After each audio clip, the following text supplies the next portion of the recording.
ہزارہا لاشیں جہاں جہاں گری وہاں جا کے ان لاشوں کے وارثین کو، خون صرف آپ کے اندر تو لال نہیں ہے، سب انسانوں میں لال ہے، سب کا خون غیرت سے چھلانگیں مارتا ہے جب اپنے کی جلی کٹی لاش سامنے ہوتی ہے۔ میں نے اسلحہ نہیں اٹھانے دیا، میں جانتا تھا اگر اسلحہ اٹھا لیا تو عالمی طاقتیں کامیاب ہو جائیں گی، سیکیورٹی فورسز انگیج ہو جائیں گی۔ بہرحال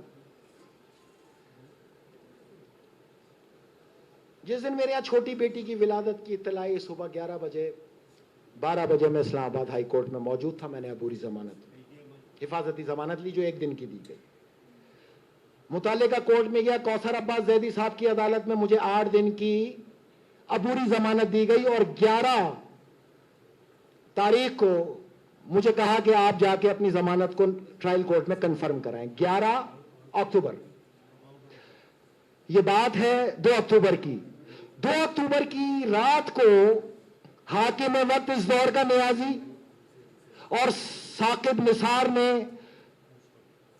اس ATC کے جج کوثر زیدی کو زبردستی چھٹیوں پہ جانے پہ مجبور کر دیا کہ ہمیں بہت غصہ ہے، اس کی ضمانت دی کیسے؟